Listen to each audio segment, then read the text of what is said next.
प्रिय साथियों, हमारी ज़िंदगी का मीनिंग का लेवल क्या है, वो कितनी सार्थक है, इसका पता कहीं न कहीं उसके लक्ष्य से पता लगेगा। जैसे जैसे हमारे लक्ष्य का, हमारे एम का लेवल बढ़ता जाएगा, वैसे ही हमारी ज़िंदगी उतनी ही मीनिंगफुल होती जाएगी, उतनी ही सार्थक होती जाएगी, उतना ही दूसरों के लिए उपयोगी और सुंदर होती जाएगी।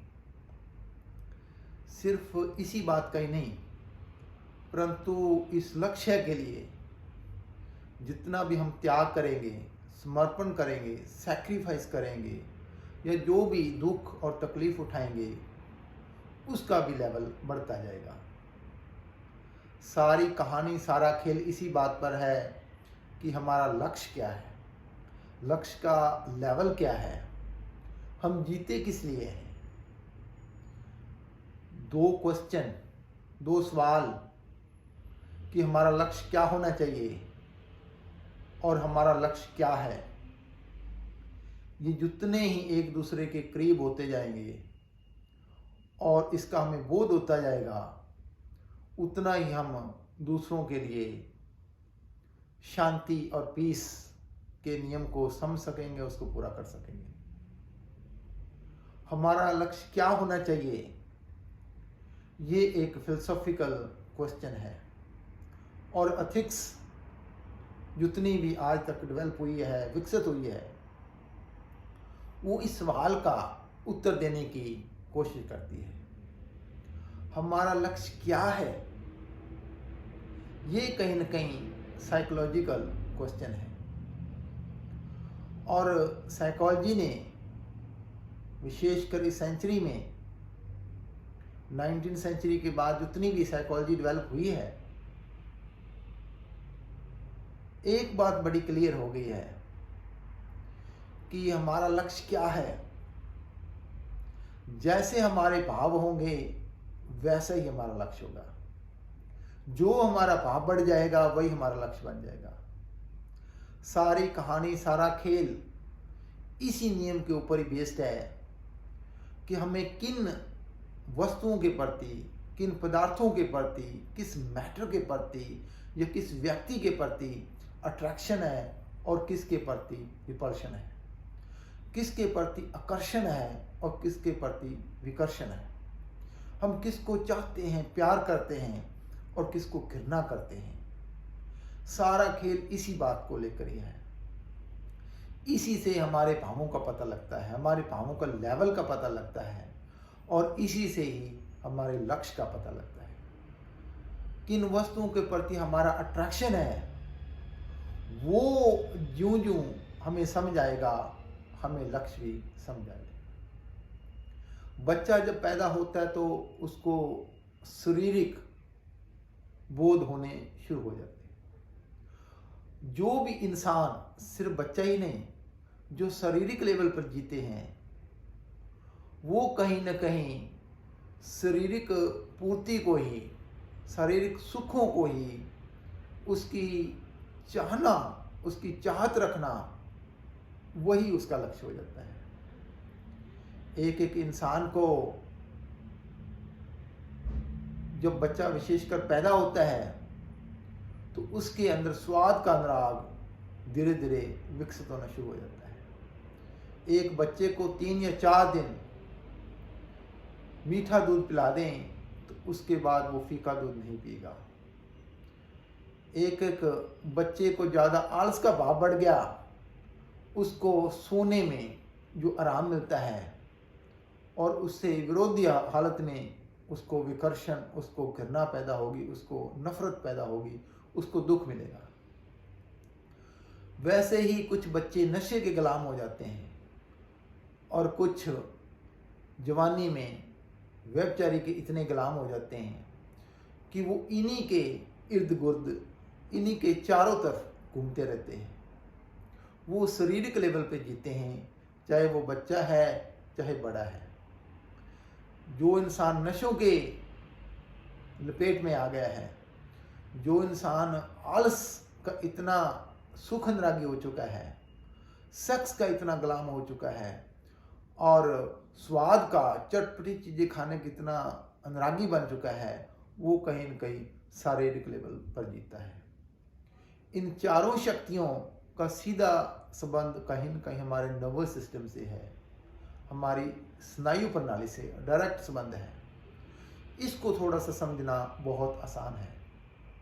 हमारा कौन सा भाव बढ़ गया है या कौन सा नहीं, इसको तो थोड़ा सा समझना डिफिकल्ट है, मुश्किल है। लेकिन शारीरिक लेवल पर हम किस लेवल का जीवन जी रहे हैं और कौन सा भाव या शक्ति के बढ़ जाने से कौन सी चीज़ हमें डोमिनेट कर रही है, वही हमारा लक्ष्य बन जाएगा। इससे ऊपर थोड़ा सा ईगो सेंटर्ड साइकोलॉजी की बात कर लेते हैं। ये बोध हर एक इंसान के अंदर होता है, जिसको हम अहं का सुख अनुराग बोलते हैं, अहंकार बोलते हैं, ईगो लव बोलते हैं, सेल्फ सेंटर्ड बोलते हैं। इसके कई प्रकार हैं। ऐसा कोई भी इंसान नहीं है जो इस लेवल पर ना जीता हो। ऐसा कोई भी इंसान नहीं है जो प्रशंसा का भूखा ना हो, या प्रशंसा खुद अपनी गाकर या किसी सुनकर या कहीं पढ़कर, ऐसा कोई इंसान नहीं मिलेगा आपको जिसको सुख ना मिलता हो, जिसको अच्छा ना लगता हो, जिसको उसके प्रति अट्रैक्शन ना हो। वहीं पर कुछ लोगों के अंदर इज्जत पाने की, दूसरों से इज्जत चाहने की, मान सम्मान चाहने की भूख बढ़ जाती है, उसके प्रति आकर्षण बढ़ जाता है, उसके प्रति एक अट्रैक्शन बढ़ जाता है। वो इस भाव को, इस शक्ति को पूरा करने के लिए या इससे डोमिनेटेड होकर प्रशंसा के अलावा इज्जत पाने की जिसके अंदर भूख बढ़ जाती है, फिर वो अपने नौकरों से पैसे देकर भी अपनी इज्जत बढ़ाना चाहता है।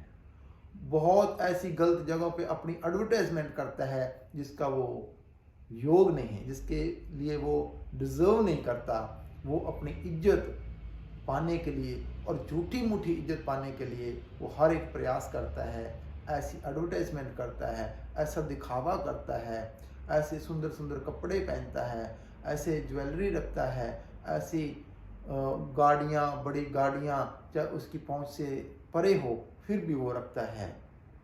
क्योंकि जब इंसान प्रशंसा का भूख को बढ़ा लेता है, मान सम्मान या इज्जत दूसरों से पाने की भूख को बढ़ा लेता है, या अपनी जो सुपीरियरिटी कम्प्लेक्स है जिसको हम बड़ाई का भाव बोलते हैं वो बढ़ा लेता है, तो उससे इंसान झूठी मूठी ज़िंदगी जीता है।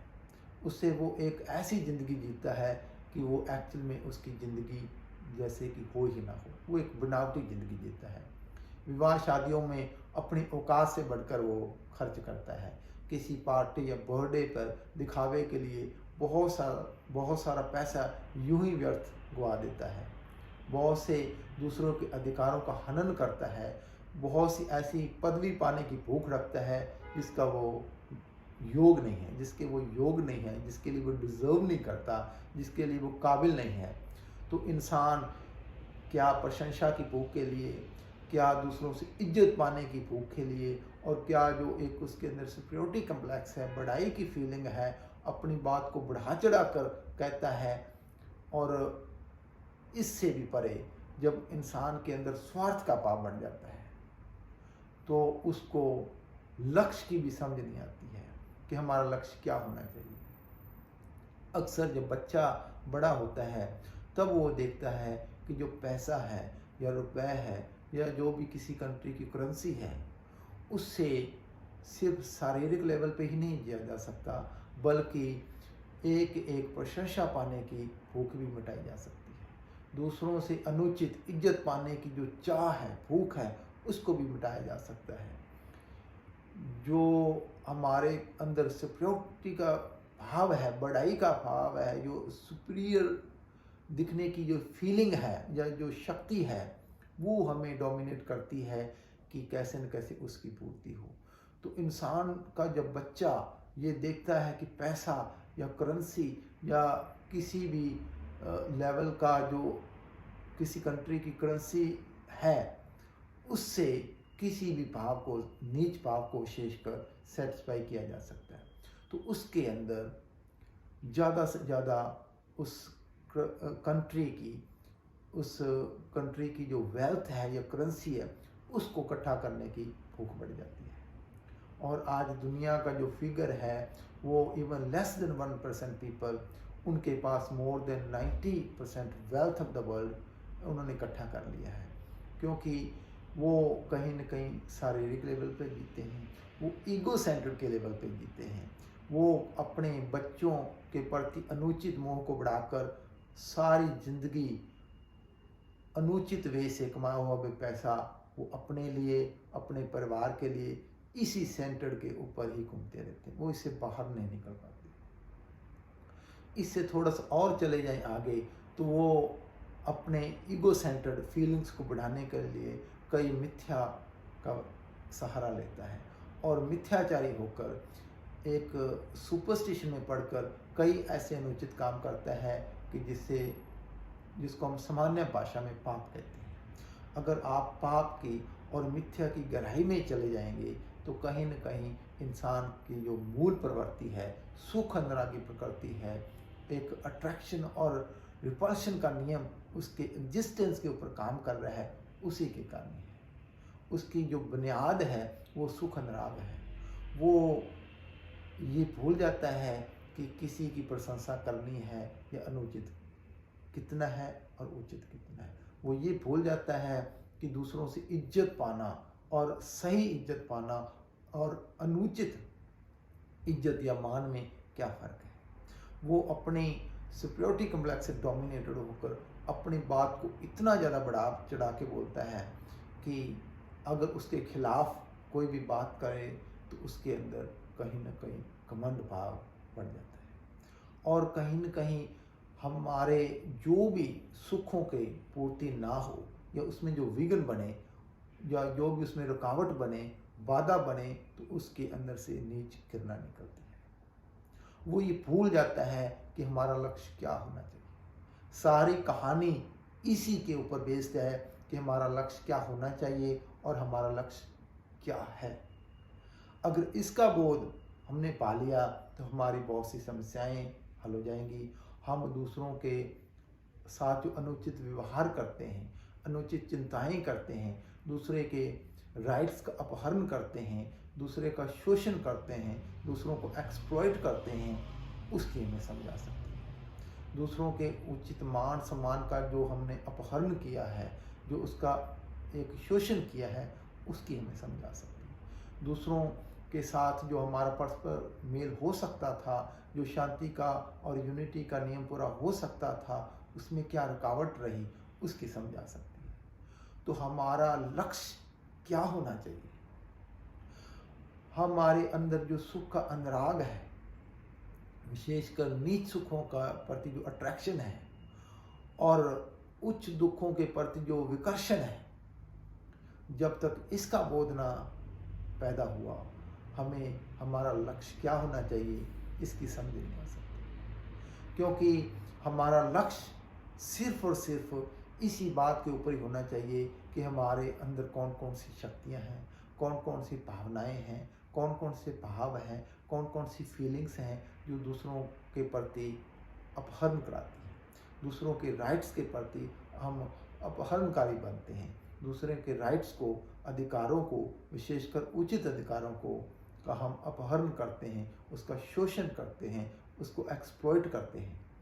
तो हमारे अंदर जो भावनाएं हैं, जो फीलिंग्स हैं, जो भाव हैं, जब तक इनका ज्ञान नहीं होता, इनका बोध नहीं होता, कौन कौन सी भाव शक्ति को बढ़ाने से इस धरती में स्वर्ग आ सकता है, कौन कौन सी नीच शक्ति को घटाने में इस धरती पे सच्चा स्वर्ग पैदा हो सकता है, इसका बोध हमें पाना होगा। और सिर्फ हमें ये ज्ञान और बोध के लेवल पे नहीं जीना, हमें प्रैक्टिकली वो भावनाएं पैदा करनी होंगी जो दूसरों के लिए विशुद्ध परोपकार की भावना है। हमारे अंदर वो फीलिंग्स पैदा होनी चाहिए जो दूसरों के लिए एक मेल सुमेल शांति एकता का नींव पूरा करती है। कौन सी भावनाएं हमारे लक्ष्य से हमें परे करती है, जो हमारा लक्ष्य होना चाहिए उसका हमें ज्ञान पाना होगा। कौन सी भावनाएं हमें जब डोमिनेट करती हैं, हम दूसरों को शोषण करते हैं, दूसरों को एक्सप्लॉइट करते हैं, उसका बोध पाना होगा। कहीं ऐसा ना हो कि हमने अपनी जो एनर्जी है नीच भावों से डोमिनेटेड होकर ही इस दुनिया में नर्क उपजाया हो। तो इससे बढ़कर हमारे लिए कोई दुख का, कोई तड़फ का, कोई विनाश का, कोई ऐसा दर्दनाक सीन नहीं हो सकता, हमारे दुर्भाग्य की कोई सीमा नहीं हो सकती।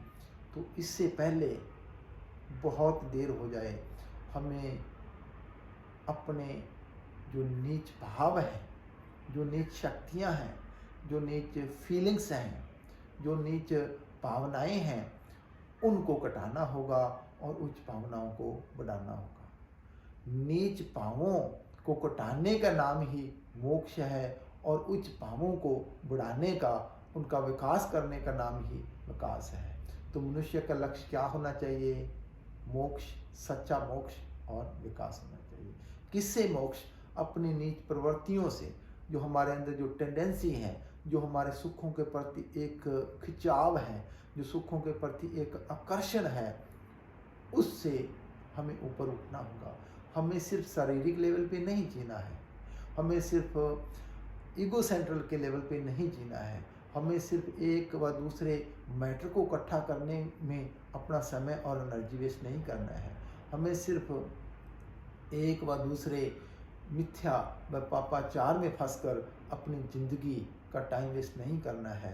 हमें उन प्रवृत्तियों का, उन टेंडेंसीज का, उन भावनाओं और उन शक्तियों का ज्ञान पाना होगा, उसका बोध पैदा करना होगा, जिससे हम इस धरती पे नीच भावनाओं को घटाकर और उच्च भावनाओं को बढ़ाकर सच्चा स्वर्ग पैदा कर सकें। और नेचर में एक नियम काम करता है, वो है हार्मनी का नियम, मेल का नियम, समेल का नियम, सुमेल का नियम। ऐसी भावनाओं से, उच्च भावनाओं से, विशुद्ध परोपकारी शक्तियों से हम चारों जगतों के अंदर मेल और सुमेल ला सकते हैं।